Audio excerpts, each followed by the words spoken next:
nation, under God, indivisible, with liberty and justice for all.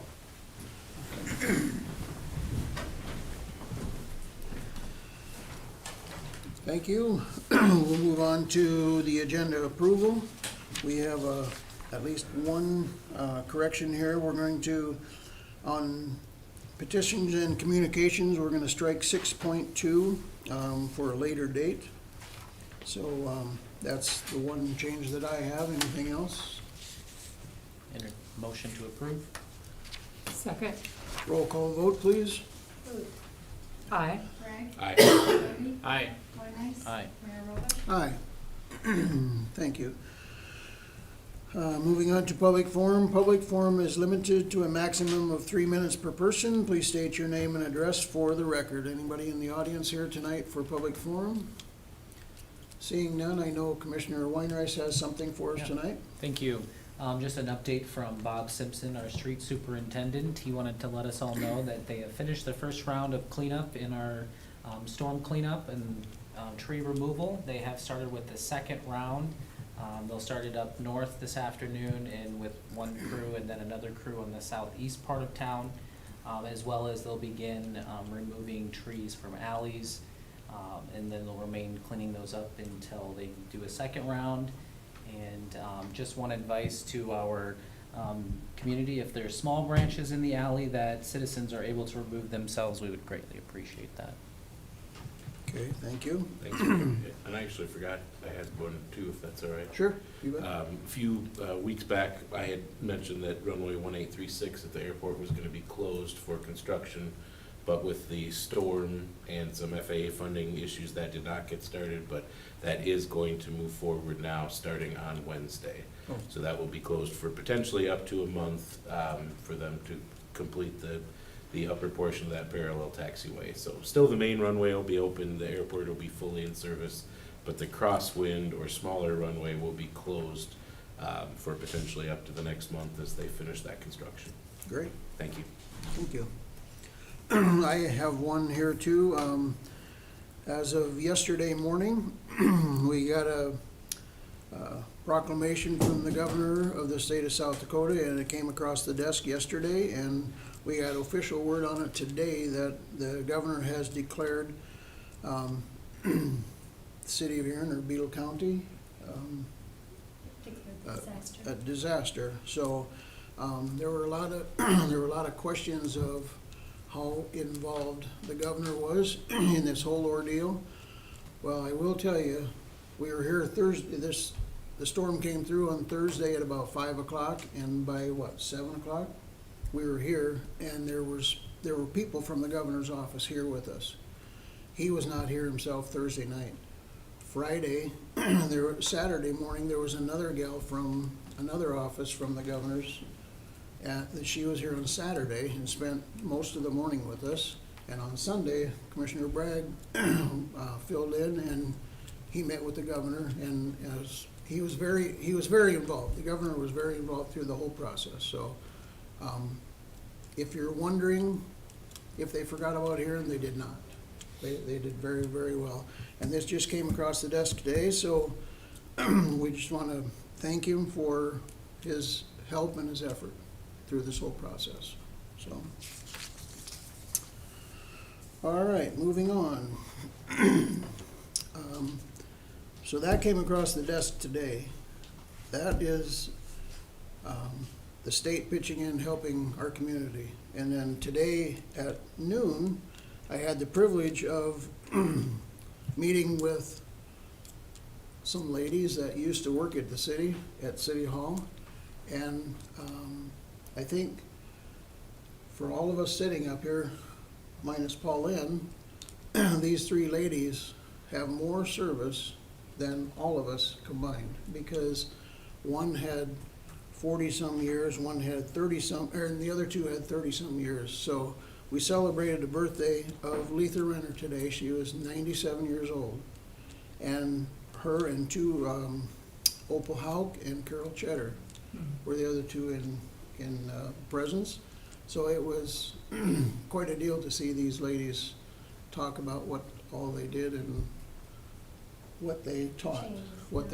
So it was very, very much appreciated, so. We're gonna move on to the consent agenda. Matters appearing on the consent agenda are expected to be non-controversial and will be acted upon by the city commission at one time without discussion unless a member of the commission requests an opportunity to address any given items. Items removed from the consent agenda will be discussed at the beginning of the formal items.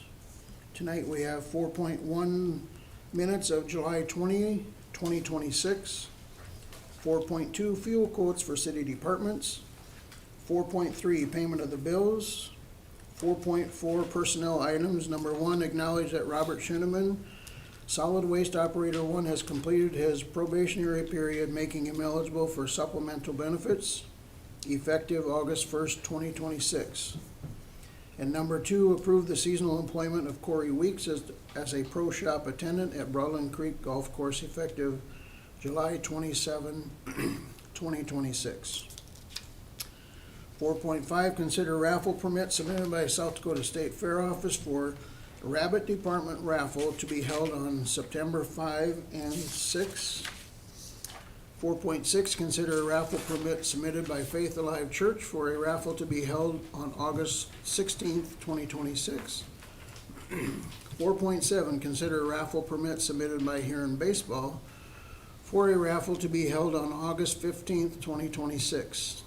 And 4.8, consider a change in dates for street closing permit submitted by the South Dakota State Fair for the dates to include July 20th through August 2nd. And that is our consent agenda. Move to approve. Second.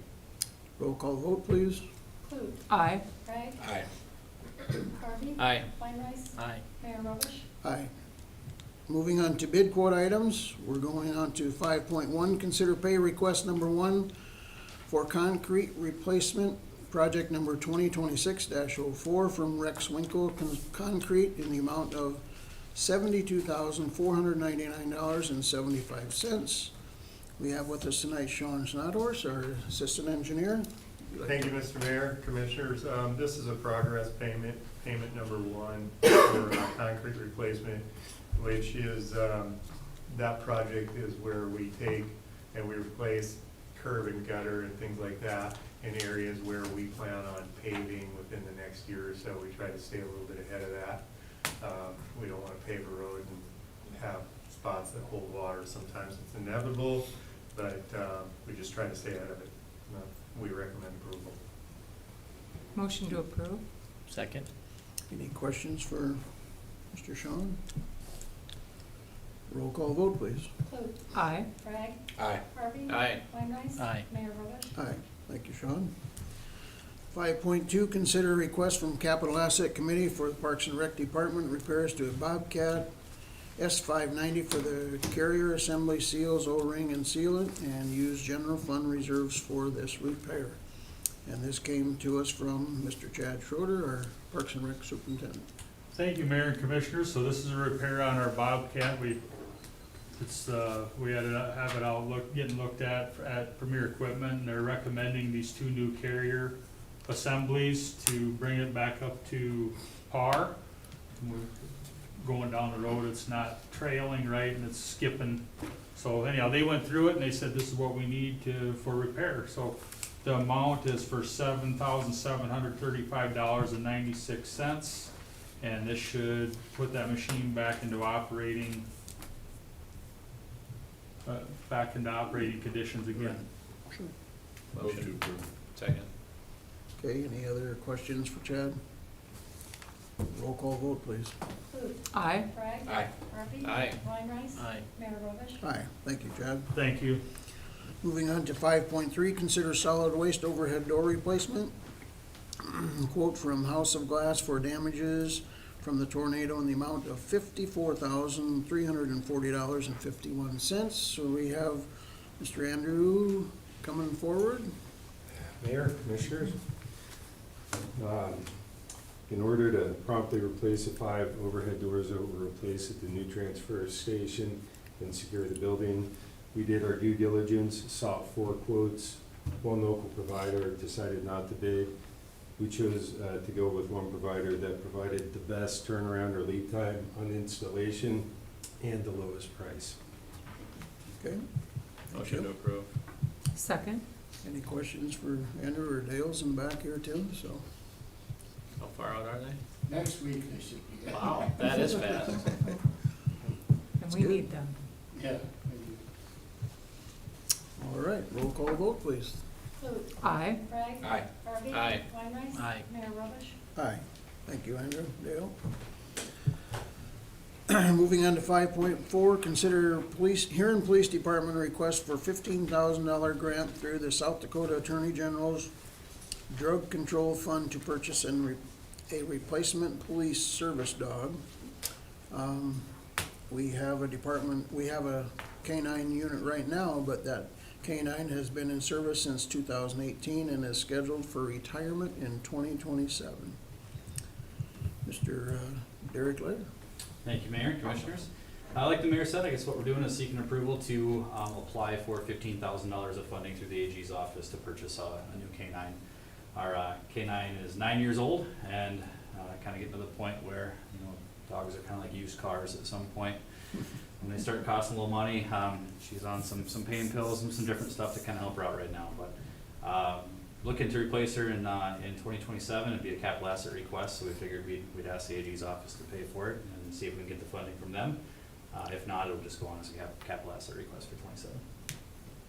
Motion to approve. Second. Any questions for Derek? At least she knows how to find the pain meds. Yep. When- Roll call. I have a quick Yes. question. When would you find out about the grant? That's a good question. It kind of varies. We tried to seek assistance with updating our iRecord system in our recorded interview rooms here, and it was several months. I think it took like 10 months to get a response, and by then we'd already budgeted the funds. So we're gonna start trying now and see if we get a response, and hopefully, you never know with the AG having to turn around the office too. It could be something we may not hear back, or we could hear back tomorrow. Who knows? But So with that same uncertainty in the timeline, probably trying to guess what you think the likelihood of this getting approved. yeah, it would be difficult to know.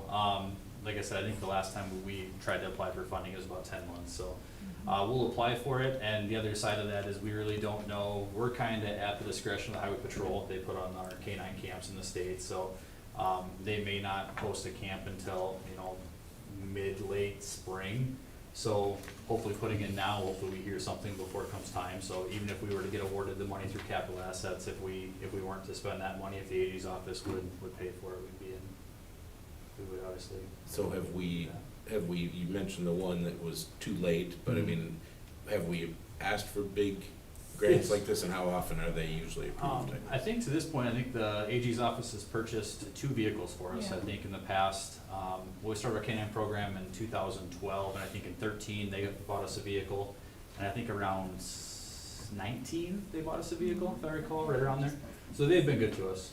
And it's through the Attorney General Drug Control Fund, so it's seized money. So they want to put it back into drug enforcement. So it's a good source of it. It's exactly what they want to spend the money on. It's just sometimes takes a little time to hear back sometimes. Okay. Roll call vote, please. Clute. Aye. Bragg. Aye. Harvey. Aye. Weinrice. Aye. Mayor Robish. Aye. Thank you. Thank you, Darren. All right, moving on to petitions and communications. Tonight we have 6.1 semi-annual update from the Huron Chamber and Visitors Bureau, and we have with us the boss, Brianna Johnson. Hello, Mr. Mayor and Commissioners. Thank you for having me today. I provided you with a copy of my report just for you to refer back to, as well as our year-in review brochure that we hand out at the annual celebration, but some of the numbers that I will briefly mention are reflected in there as well. So firstly, to just start off with our number of members that we have at the chamber, we have 429 members, which from last year is just about, is even plus some. So we're happy to report that retention number there. And then going through some of the very specific chamber related items, our ribbon cuttings with 2025, we had 27, and through this morning, we are at 18 with new members in milestone ribbon cuttings, which are nice to highlight those new businesses choosing to invest in our community, as well as celebrate those that have been established in our community for years.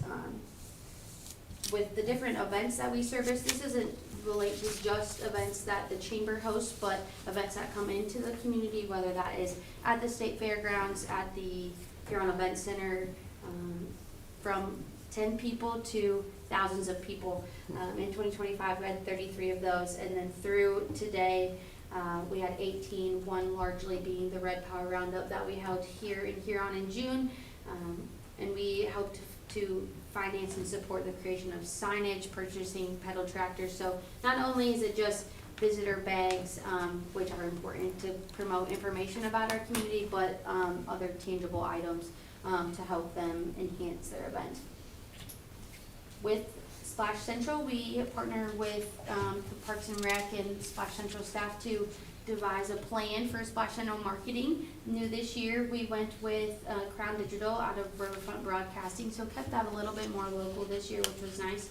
And we have seen really positive results. I just got a report today that our campaign is performing better than the national average in terms of impressions and click rates for Splash Central. So that's nice to see with a newer company helping us out with those things. And then using Placer AI, which the city also helps support in paying for. We have had over 1,000 more visitors to Splash Central from as of this weekend compared to the same time frame last year. So again, that's nice to see those numbers there. Overall marketing, we have a variety of tactics that we use, whether that is Midco commercials, which we newly updated this past year, different radio packages that we have with Riverfront Broadcasting, the Plainsman ads, other print advertising, and then with our hunting advertising partners. We've spent over $177,000 on marketing our community. And then one thing to note about that is over the past 4 years, we've had a grant through Travel South Dakota, where we have received $30,000 for marketing purposes, which we have split that up between hunting, the city of Huron, state fair marketing, and that grant comes to the end this year. And so we had received $30,000 each year, but that will not be possible for 2027. So we're really grateful for that money to be able to give that additional boost to our marketing. So we're revisiting our marketing plans, trying to be very critical of the partners that we choose and where those dollars then will go for 2027, knowing that we have a little bit less money to work with. For hotel occupancy, comparing to 2025, we saw more than 10,000 more hotel stays than in 2024 when we've added up over the month by month over the course of the year. Grateful to Pauline for helping to provide those numbers for me to be able to present to you all. But, you know, I think that goes to show the different things that we have coming into our community. Obviously, we're allowed to use bid dollars to be able to put back towards the events coming to us. So that's really exciting to see. As of through the month of May, compared to 2025, we're ahead of 316 hotel rooms for the year of 2026. So I'm excited to see with Red Power Roundup what those numbers have looked like, and then of course as we continue out through the summer. And then of course we had the groundbreaking for the new hotel this morning, so that's going to be really exciting to have them added to our hotel inventory so that we can continue to attract to larger events that require a certain number of hotel rooms for the community to be able to be in competition for the bidding of those events. Moving on to the sales tax report. Again, I want to thank Pauline. We had the timely report this morning for the sales tax report and for putting that together monthly. It's always exciting to see that be in the green rather than in the red, regardless of the amount. But I think we're extremely fortunate with the percentages that we're seeing in the green. Not only just for the year of 2025, we were excited to see us being the double digits at the end of the year. That was not the same across the state in other communities bigger than us. They were reporting even as either negative results or even only to 1.5%. So for us to be in 12. Really commend our community for choosing to shop local and commend our businesses for providing products that our community can stay here locally to purchase. So again, just thank those businesses for investing in shop local events, so we can continue to highlight what we have available in our community so you don't have to shop out of town. Hunting season, one of our biggest pulls to the Huron community for 2025, of course, a little bit into 2026, was really great, especially late into the season. Using Placer AI as well, we had more hotel rooms in December than we had in 2024, and obviously we can't commit all of those to the hunting season, but I think with the bird numbers that we had, people were talking, people were coming back, plus with marketing efforts, we've started to encourage people not only to come in those very first opening weekends, also because we know that can be some of the busiest times of year, but to encourage people to come back even later into the season, because we know that the pheasant hunting is still good hunting to do. So that was exciting again. The hotel numbers in there of 1,700 more hotel rooms in December than in 2024, which I thought was just remarkable, because those that can handle the South Dakota cold in December in hunting really know the fun of the sport during that time. Also happy to report that our Ringneck Festival that we hosted in November was the second largest in terms of number of teams, 29 teams. So really appreciate the landowners that donate the land within the area of our community, because we couldn't do it without them to provide the land for the hunters to go on, as well as our community members who help us volunteer for that particular event. It takes a whole community and a whole team to put that on, so really grateful for them. We saw people from Washington State, Texas, Ohio, other regional states, so it's not just local teams, which we do have a number of those, which is exciting to have them do that, be a part of that large scale event, but we are bringing in people from around the country for this particular hunting event. Reviewing that with the committee, we're one of the only hunting festivals like that kind in the state. Winter has one kind of similar, but not quite the same. So we're really proud to be able to piggyback off of the success of that event and showcase our community in that way. And then just general overall, again, we have almost 9% increase in visitors over the hunting season. So I think for this year, again, I'm sure maybe you've seen the pheasants as you've driven around town. We're very excited about what that's going to be like for this year. We promoted that very heavily at the Pheasant Fest in February to let people know that, again, it's not quite the same hunting in other areas for pheasant hunting as it is. So we're excited for the fall for that. Then, as a part of the Huron Rising 2.0 effort, I've had the privilege to joining onto the downtown committee, which has been a great partnership between the people on that committee and, of course, the city, as you have helped supported the efforts in beautifying our downtown area, and soon to be unveiling of the brand for the Roundhouse District that we are happy to call our downtown area. Unfortunately, we had our storm, which is okay. Appreciate the community's efforts and the city's efforts in picking up our community, but we do have a rescheduled date for that, and that's going to be September 26th during Huron's homecoming. Look forward to still partnering with the city and Parks and Rec and all the other entities that help bring that event to fruition, and just provide another opportunity for the local people to also enjoy their community, as well as visitors that will potentially be coming for the event. Continuing on for, again, an analysis of the visitors overall for in 2025 for Huron. Basically even for 2025 to 2024.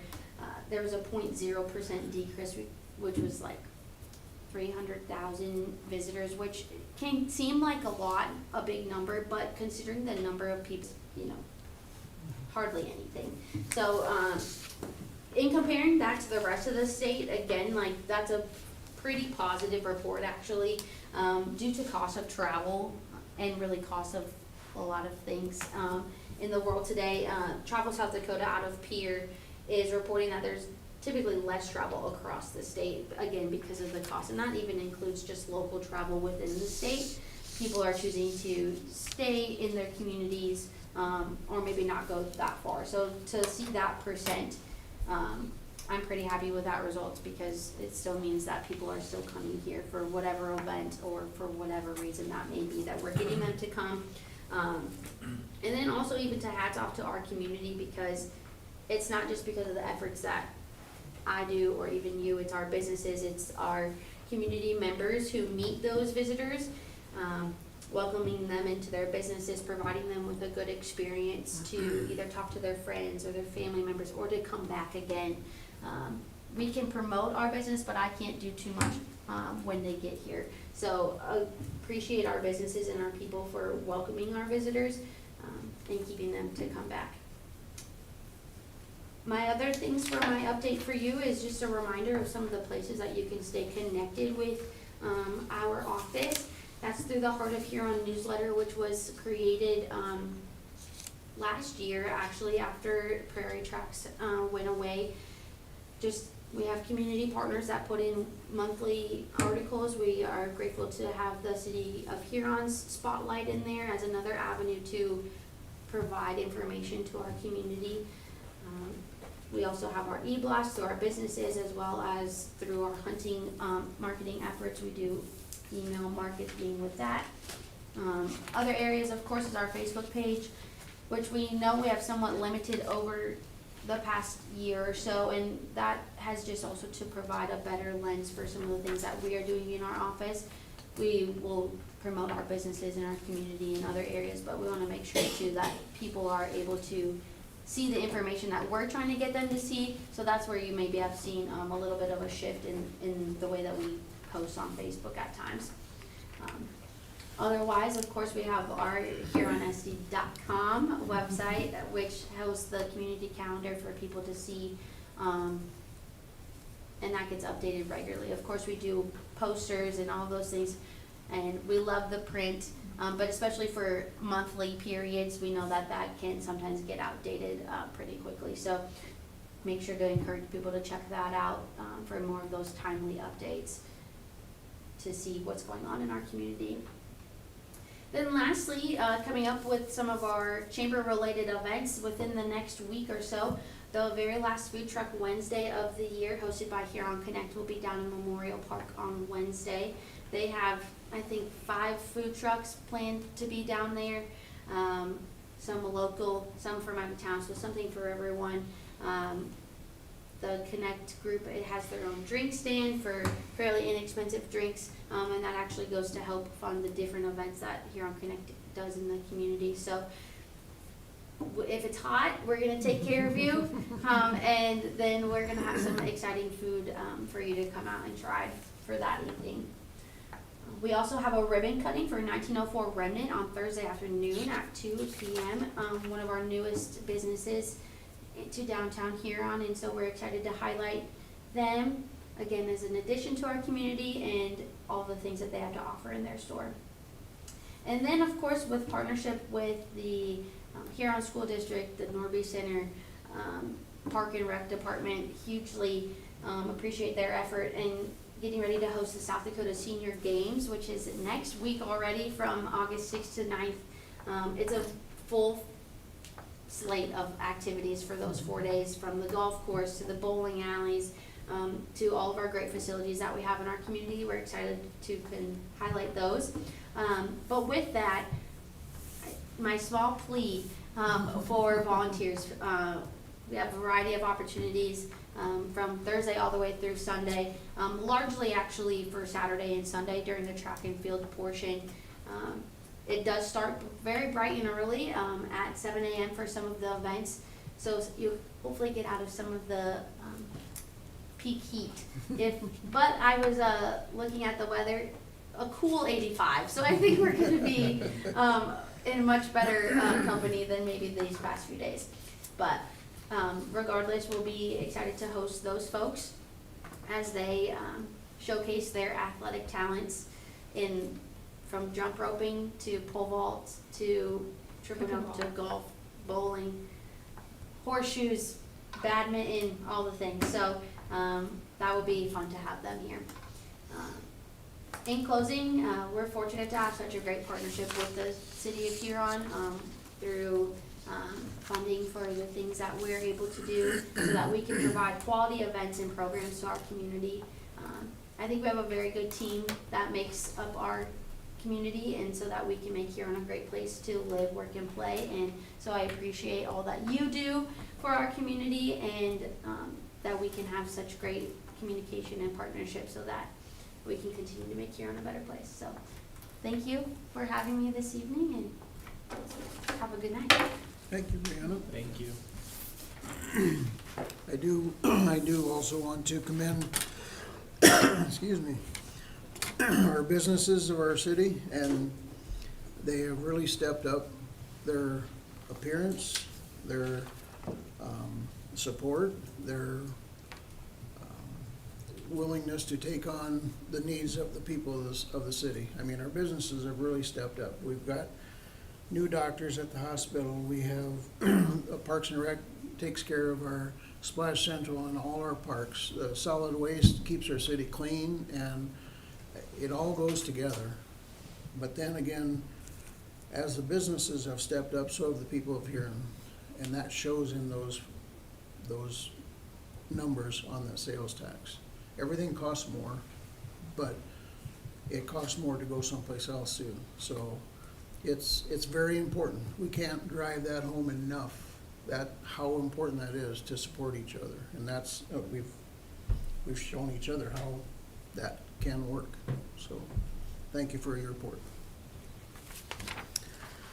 All right, we're gonna move on to 6.3, consider City of Huron and State of South Dakota memorandum of understanding for collection truck services at the South Dakota State Fairgrounds to start when agreement is signed and end September 8th, 2026.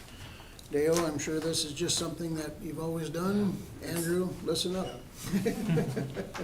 Same, basically, we've been doing this for several years, so they'll use the truck, they'll hire the driver. The driver is actually one of our employees that'll work for the state fairground, so they cover the insurance and stuff.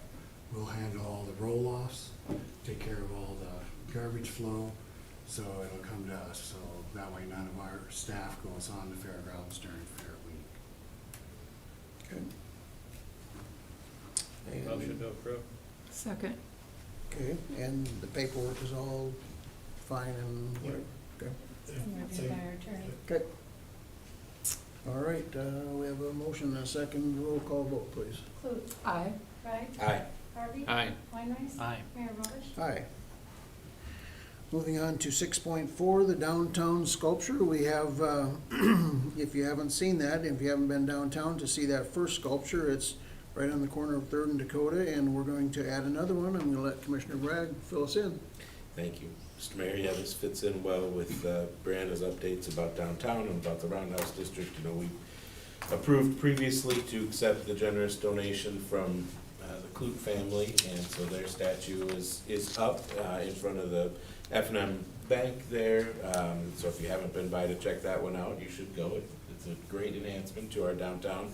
And then we said at some point in the future, there would hopefully be other folks that would want to also make similar donations, and I think some point came a lot faster than we were expecting. So we've already had another generous local donor that has stepped up and wants to provide sculpture. And so the downtown committee, the Roundhouse District Committee, again, identified that donor. They've worked again through the Sioux Falls Sculpture Walk organization to find a piece. It's been selected, and so I'm not a gardener, so I don't know if I'm getting this grass right, the flaming miscanthus, is that how you pronounce it? Somebody help out. So this is a metal sculpture. So part of what this group talked about before is that we wanted to have a different variety of types, sizes, looks. So we have the more traditional sculpture in the Paul Revere. This will be going more along that rustic metal. So this, if you haven't seen the picture in your packet, This is, will be done in a weathered steel that'll be consistent with a lot of the decoration that we did in our downtown, and so this will be very large. It's 10 feet tall, so it'll be a big, large sculpture that represents that flaming miscanthus plant. And because of the size and shape of it, they are recommending that it be placed down closer to the other end, kind of in front of the post office or in front of the pizza place there. The Elks. Yeah, the Elks building there. So that was a location that there's more room around it. It's not directly in front of a doorway. And so that's the recommendation. The difference with this one compared the last time, the commitment that the city made was in conjunction with our attorney, you know, doing the paperwork to accept the donation, to take ownership and liability of it, and we would be looking at doing the same thing again here. But last time, we just needed to have our staff ready to kind of help unload it and transfer it. This one, because of the type of sculpture it is, it likely will actually be welded right onto the metal plate that's currently mounted on top of those sculpture stands.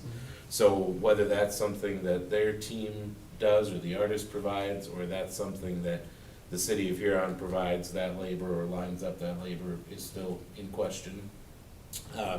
As far as timeline, we're not voting on it tonight. It's more just informational because we're gonna get all of the paperwork back from the attorney, both on this same agreement, which will be very similar to the one that was already drafted when the Clute family made their donation. But then I believe we're also gonna have in place some of the paperwork for the other forms of if they were to be leased or non-donated. So that's why we're not taking action on it tonight, because we're gonna get that all finished up and work on it together. But we did want everyone to be aware that it's coming. The only thing in terms of a timeline, we have a donor that's ready to give, and they're very excited to have this be closed up. So when we get this approved, then the piece will be on the way and ready to be placed. As Brianna mentioned earlier, they did move the date for the dusting off Dakota. Obviously, the goal would be to have the piece ready and in place before that. So we have a little bit of time, but we do want to get it approved right away when we have the opportunity on the agenda, so that the check from the donor can be cut and the piece can officially be on the way. So that's just the informational piece of it tonight, but the main thing we wanted to be able to get back to the donor and to that committee is if you feel like there's support from the commission for accepting, again, we would be accepting liability, we would be helping with the transfer and the placement, and then taking up that one artist or pedestal for artwork, we would have another space. So more than anything, we're not voting on it tonight, but just kind of wanted to get a general consensus. If that's something that this group is in support of, then they can continue to move forward on the process. Any comments from commission? It's big. What's that? It's big. Oh, yeah, it is big. I think that's a great location for it being the size that it is, and, yeah, I'm excited. It's coming together. 2 down, 3 to go. And then you know what the statement is. There's always room for more. Oh, That's right. Yep. all right, well, thank you for the information, and we'll be looking for more of that in the future, near future. Completed all the business.